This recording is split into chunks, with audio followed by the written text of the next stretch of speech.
Paparan 10 menit. Terima kasih. Selamat siang, Yang Mulia Majelis Hakim dan seluruh Hakim Mahkamah Konstitusi.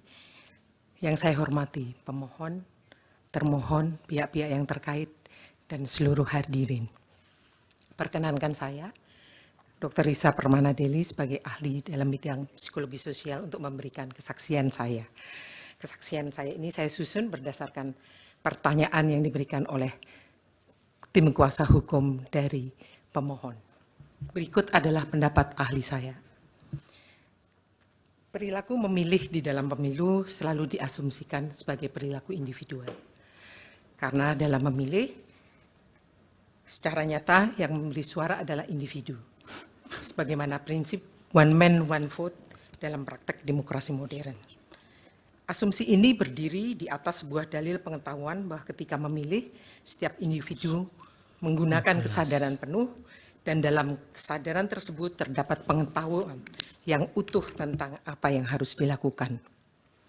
Dalam konteks pemilu, individu ketika datang ke dalam bilik suara, dia sudah memilih pengetahuan siapa yang akan dia pilih, kemudian siapa yang akan dia coblos dalam perilakunya.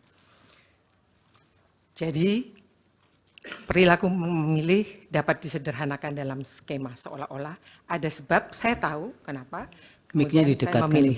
Saya memilih. Karena si A begini, maka saya memilih si A. Dan karena si B begitu, saya tidak memilih si B. Setiap individu dalam perspektif seperti ini adalah makhluk rasional. Dalam skema ini kemudian wajar apabila kemudian perilaku memilih dianggap sebagai perilaku rasional juga. Dan karena rasionalitas sebab akibat begitu jelas sirkuit pembentukannya, maka skema ini yang paling sering dipakai untuk rekayasa sosial selama pihak yang berkepentingan paham hubungan apa yang bisa dibangun dari sirkuit skema sebab akibat tersebut. Dalam marketing biasanya skema ini yang paling berfungsi untuk menggerakkan uang, pasar, dan pertukaran. Saya butuh, maka saya beli. Dan akhirnya direkayasa menjadi saya ingin, saya terpaksa beli. Hal yang sama kemudian diaplikasikan pada ruang politik. Kenapa?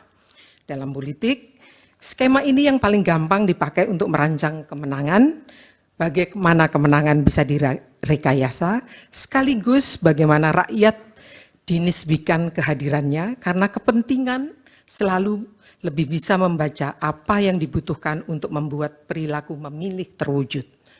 Konsultan politik, konsultan riset, atau bahkan parpol biasanya akan bekerja dengan skema ini untuk menangguk kemenangan. Dan politik populis memakai prinsip skema ini untuk menyederhanakan penalaran politik rakyatan yang seharusnya berwibawa, kompleks, mempertaruhkan nilai-nilai kolektivitas untuk akhirnya menjadi semata-mata rekayasa kemenangan. Tanpa mengurangi rasa hormat kepada KPU yang telah menyelenggarakan pemilu tahun ini dan seluruh pemilih yang telah memberikan suaranya, harus diterima nalar memilih seperti inilah yang sebenarnya sedang kita ikuti. One man, one vote, dan perspektif individual. Yang selalu diabaikan dalam kultur politik modern dengan pengandaian di atas adalah kenyataan bahwa perilaku memilih juga adalah sebuah perilaku sosial yang harus dipahami dengan seluruh dalil dan kenyataan sosial yang menyertainya. Apa prinsip utama dari perilaku sosial? Bahwa individu tidak ada yang bersifat otonom atau kedap terhadap individu yang lain. Mereka terhubung dengan berbagai macam derajat keterhubungan pada setiap elemen sosial yang mengelilinginya. Bisa pada level individual, bisa level keluarga, suku, agama, kepercayaan, adat, konflik, bahkan segregasi, atau bahkan untuk kita orang Asia yang misalnya adalah leluhur. Dan keterhubungan tersebut menjadi pengetahuan paling dasar yang dipakai oleh individu untuk membuat keputusan atau membuat perilaku. Artinya apa? Artinya perjalanan hidup setiap individu sebagai bagian dari sebuah masyarakat kelompok atau bangsa akan berpengaruh pada apapun perilakunya, termasuk berpengaruh pada perilaku individu yang lain. Penalaran ini dalam wilayah kajian psikologi sosial justru tidak pernah bisa dipetakan secara jelas, terang benderang, sebagaimana dalam skema sebab akibat sebelumnya. Dan berbeda juga mesin penggerak mekanisme mentalnya. Apabila dalam skema perilaku individual, mesin utamanya adalah kesadaran, rasionalitas, justru pada psikologi sosial, mesin tersebut difungsikan oleh ketidaksadaran. Ketidaksadaran ini tidak pernah bisa dilihat, diraba, akan tetapi dapat dirasakan, dan kemampuannya untuk merepresentasikan penalaran individu sebagai bagian dari masyarakatnya justru sangat tinggi. Dan oleh karenanya, walaupun setiap individu bisa menempuh perjalanan atau pengetahuan terjauh sekalipun, watak sosialnya akan selalu melekat. Orang Indonesia yang besar dan tumbuh di Indonesia, walaupun dia tinggal di Kutub Utara, dia akan membawa nalurinya, ketidaksadarannya. Demikian pula sebaliknya. Ketidaksadaran ini yang kita sebut sebagai identitas individu sekaligus identitas sosial.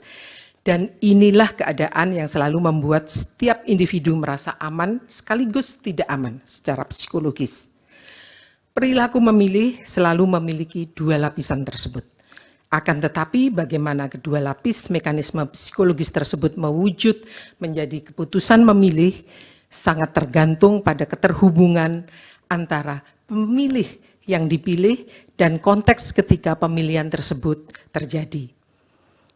Keterhubungan tersebut pada politik populis disemai dengan berbagai rekayasa dan selalu mengeksploitasi wilayah ketidaksadaran yang tidak enak, yang tidak nyaman, seperti ketakutan, kebencian, kemarahan, kecemburuan, penderitaan, atau yang saya sebut sebagai keadaan deprivasi.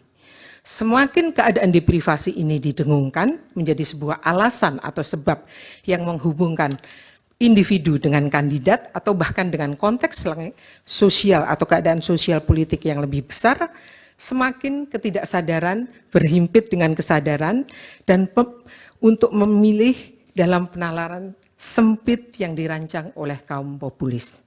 Salah satu keadaan deprivasi yang secara jelas dipakai untuk sebuah peristiwa politik di negeri kita adalah Pilgub tahun 2017. Dengan mendengungkan deprivasi ketakutan, kebencian, bahkan kemarahan pada kandidat non-muslim, maka kemenangan dengan mudah diraih atas nama kesamaan agama. Dalam konteks di atas, melalui sudut pandang psikologi sosial, keadaan deprivasi tentang ketakutan dipimpin oleh pemimpin yang tidak seagama telah diaktifkan sebagai pengalaman politik yang menjadi bagian dari pengetahuan dan mengisi ketidaksadaran masyarakat Indonesia. Pengetahuan ini akan terus berfungsi menjadi acuan ketika setiap saat individu dihadapkan pada situasi memilih yang mengeksploitasi ketakutan atau kecemasan atas perbedaan. Di luar kesadarannya bahwa politik tersebut memecah belah bangsa. Bahwa bangsa Indonesia adalah bangsa yang majemuk, dengan mudah individu akan merapat pada keadaan deprivasi sebagai acuannya dan mengabaikan nalar logis tentang hidup sebagai bangsa Indonesia. Kemudian apa akibatnya? Siapa saja dan di mana saja di negeri ini tiba-tiba skema yang tidak seagama jangan dipilih, atau karena seagama harus dipilih menjadi skema perilaku memilih yang gampang diaktifkan dengan prinsip menghidupkan deprivasi, ketakutan dan kecemasan hidup di dalam perbedaan. Hal yang sama kita bisa pakai untuk menerangkan keadaan tahun 1998 di mana terdapat deprivasi pada kecemasan pada perbedaan rasial. Bisa dalam teori, langsung kesimpulan Ibu, waktunya sudah habis. Saya mohon bisa diberikan waktu lebih, 2 menit mungkin. 2 menit ya. Baik, dalam teori yang saya pelajari, proses inilah yang disebut sebagai proses anchoring atau penjangkaran, proses untuk memahami kenyataan, dan kenyataan tersebut yang akan dipakai sebagai acuan untuk menentukan perilaku yang dijadikan. Persoalannya dalam kehidupan berbangsa, masalahnya bukan memilih A dan tidak memilih B, itu adalah salah atau benar sebagaimana dalam nalar hukum. Dalam konteks psikologi sosial dan kaitannya dengan persoalan berbangsa dan negara adalah apa artinya kalau itu benar nalarnya? Atau apa artinya kalau itu salah nalarnya? Karena bagaimanapun implikasinya adalah seluruh masyarakat kemudian akan memakai acuan tersebut. Karena nalar tadi adalah acuan kita bersama. Atau dengan kata lain, perilaku memilih itu bukan sekedar menghabiskan sekian menit di bilik suara dan menerima kertas suara kemudian memilih. Kemenangan dan kekalahan juga bukan sekedar sekian persen angka yang diputuskan oleh KPU. Perilaku dalam perspektif psikologi sosial memiliki spektrum yang panjang. Dia dipengaruhi oleh sejarah, sekaligus dia dipengaruhi juga apa yang ada saat ini, juga akan berpengaruh pada apa yang ada di depan. Apa yang sedang kita bicarakan di sini bukan hanya sebuah hasil pemilu pada tanggal 14 Februari yang kemudian memenangkan pasangan Prabowo dan Gibran. Politik adalah pengetahuan bersama tentang rakyat, apa artinya berdaulat sebagai rakyat, dan bagaimana kedaulatan tersebut menjamin partisipasi dalam seluruh proses bernegara dan berbangsa. Pemilu dan perilaku memilih dalam pemilu adalah representasi dari rangkaian nalar tersebut. Artinya pengetahuan inilah yang akan kita pertaruhkan untuk membuat garis kesinambungan dengan apa yang kita terima sebagai sejarah masa silam dan bagaimana masa silam tersebut menjadi gagasan masa depan.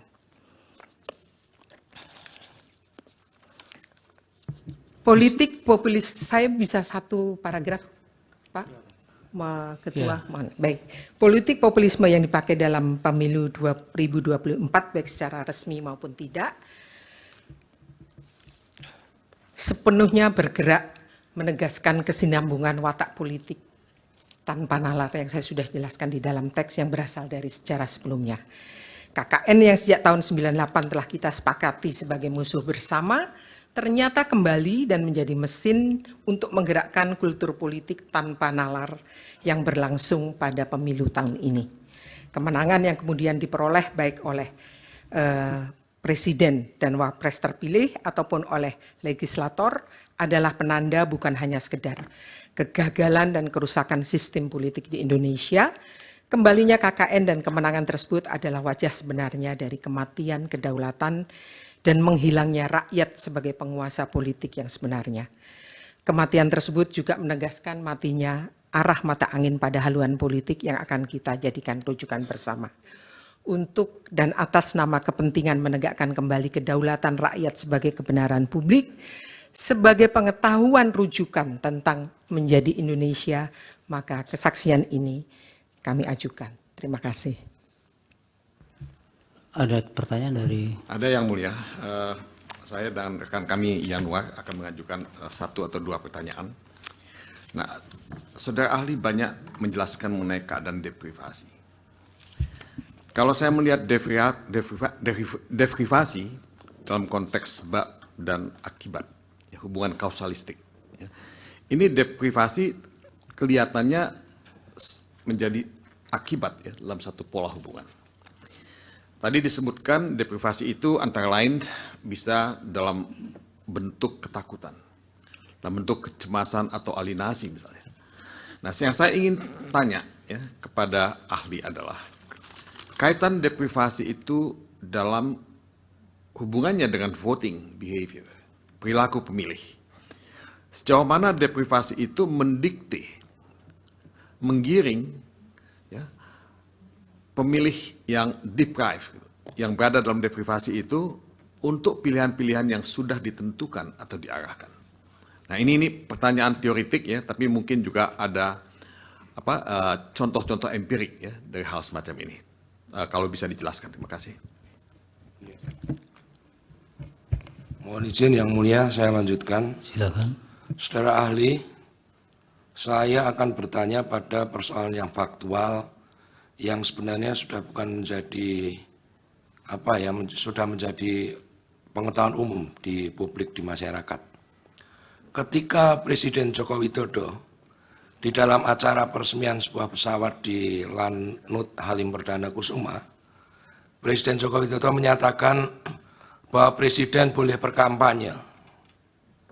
Di dekatnya banyak pejabat-pejabat militer. Apakah perilaku atau ucapan Presiden Joko Widodo dalam acara di lingkungan militer itu dapat menciptakan deprivasi? Karena acara yang dilangsungkan itu tepat pada saat dilakukannya masa-masa kampanye. Kemudian soal deprivasi lagi, saudara ahli psikologi sosial.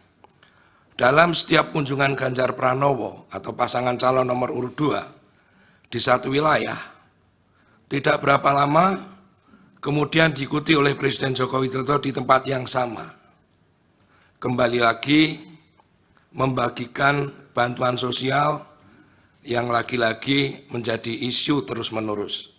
Apakah perilaku Presiden Joko Widodo dapat menimbulkan deprivasi di masyarakat kita?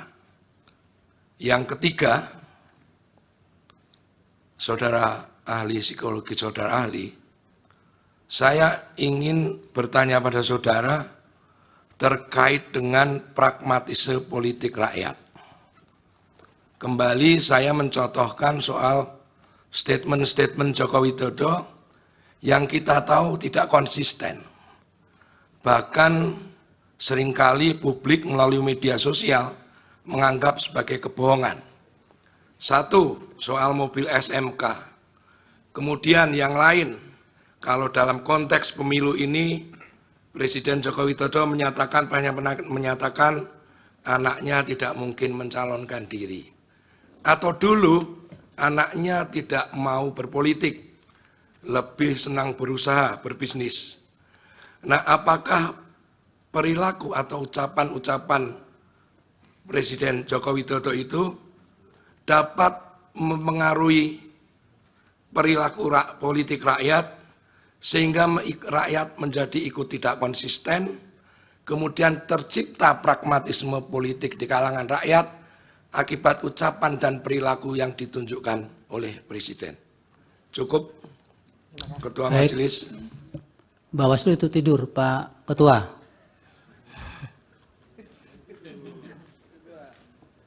Mau bertanya tidak? Baik, dari pihak terkait. Terima kasih Yang Mulia. Nanti. Saudara ahli, sepanjang yang kami simak keterangan saudara di persidangan ini, apakah benar saudara ahli psikologi sosial? Betul. Pertanyaan saya, apakah saudara ahli itu cukup paham tentang konsep hukum yang dimaksud di dalam Undang-Undang Nomor 38, Nomor 28 tahun 1999 tentang penyelenggaraan negara yang bersih, bebas, kolusi, korupsi, dan nepotisme.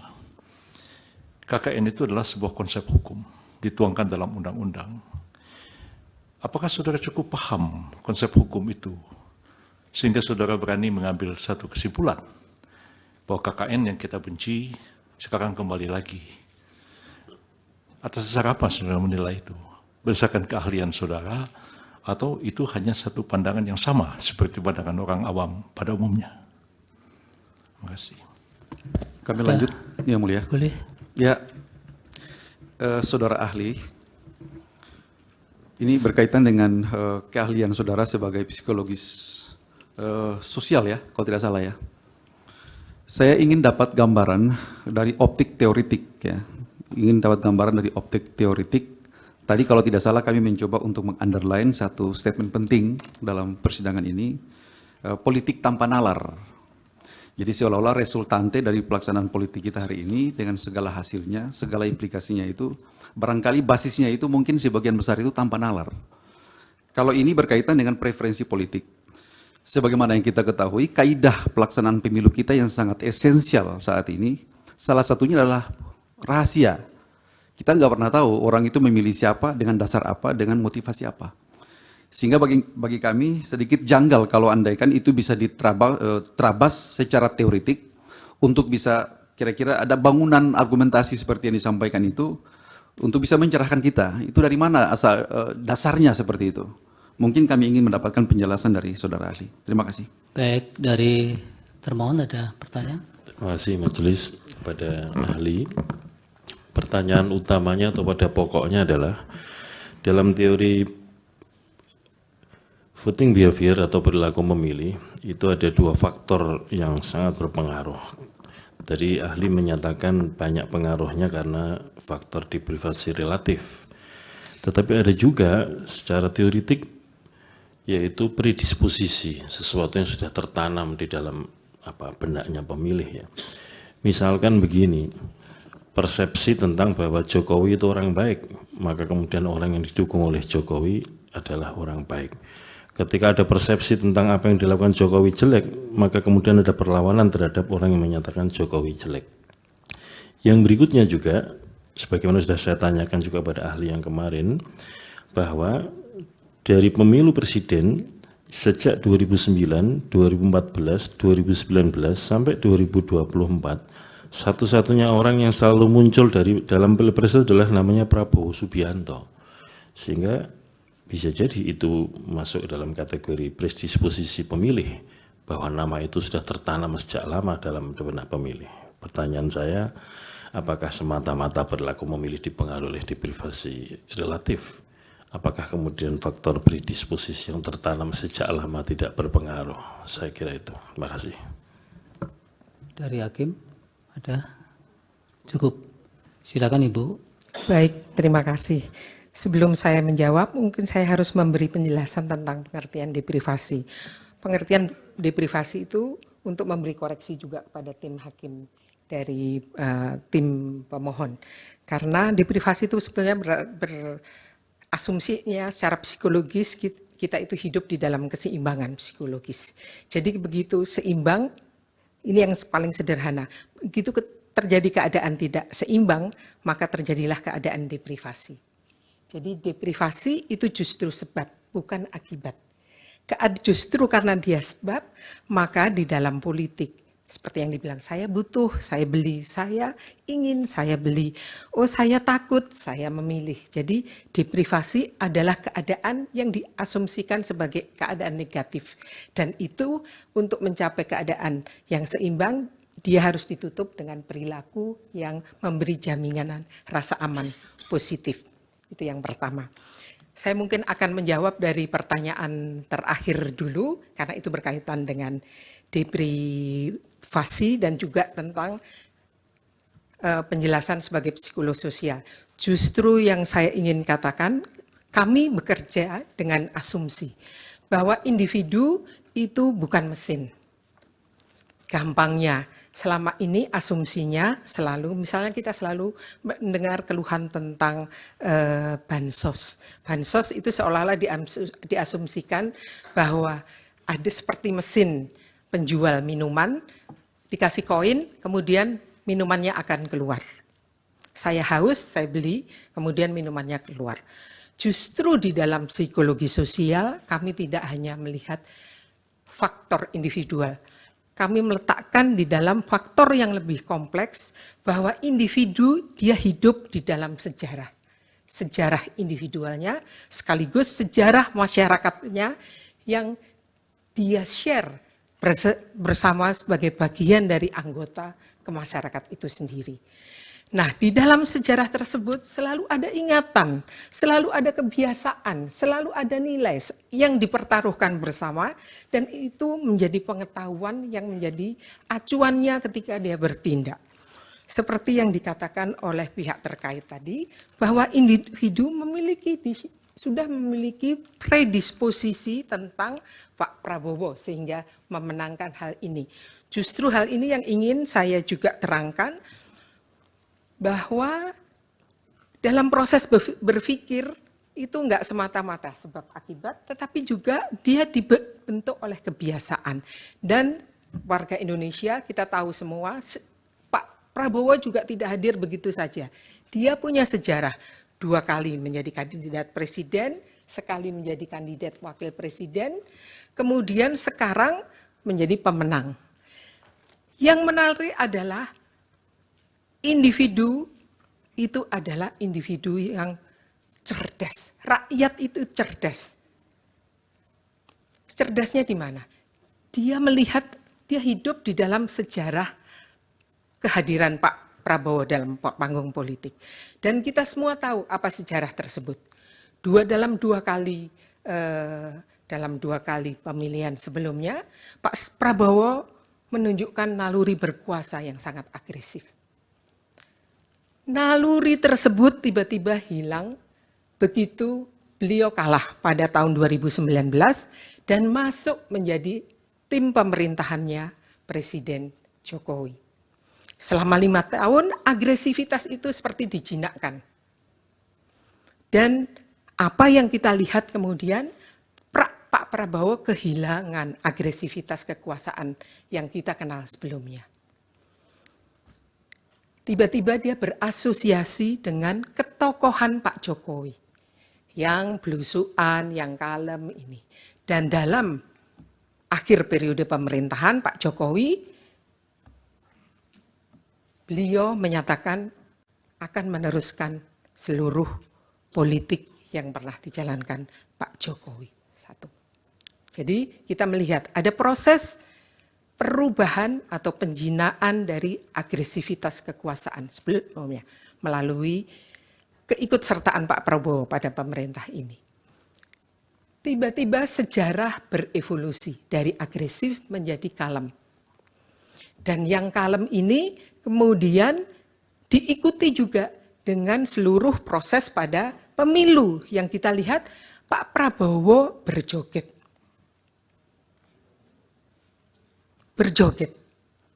Bahkan ketika beliau diserang pada debat presiden pun, beliau tidak merespon secara agresif.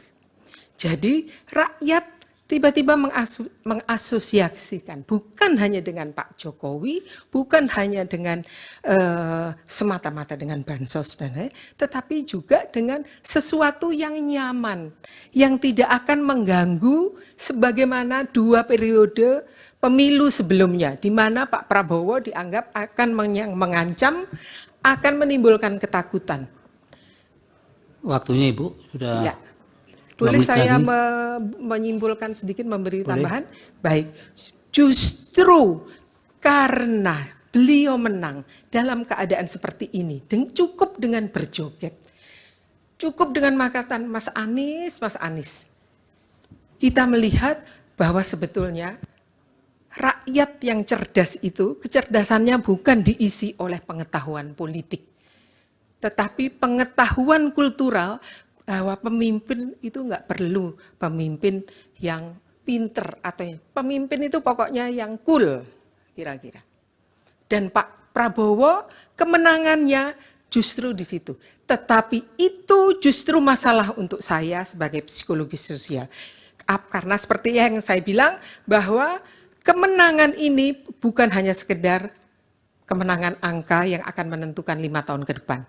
Dia juga bersambung dengan sejarah politik sebelumnya, sekaligus akan menentukan sejarah masa depan politik Indonesia.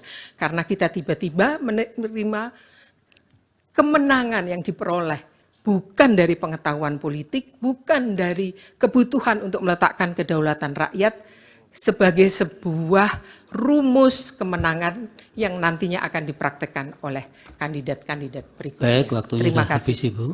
Terima kasih. Silakan. Saya jawab. Sudah boleh keluar. Baik. Terima kasih atas Pertanyaan saya belum keterangannya. dijawab. Terima Yang kasih. Mulia. Sudah dijawab secara umum tadi Bapak. Ya. Oh begitu kah? Ya. Yang mengenai konsep hukum KKN itu belum dijawab. Begini, Prof, saya adalah psikolog sosial. Dan yang saya amati adalah apa yang ada yang kelihatannya formil di atas, ada hukum, regulasi, undang-undang, tapi bukan itu yang saya amati. Tapi apa efeknya itu, apa yang dimengerti oleh masyarakat, oleh individu. Ya, sudah cukup Ibu. Terima kasih. Terima kasih, silakan. Terima kasih. Ahli berikutnya. Yang terakhir yang mulia,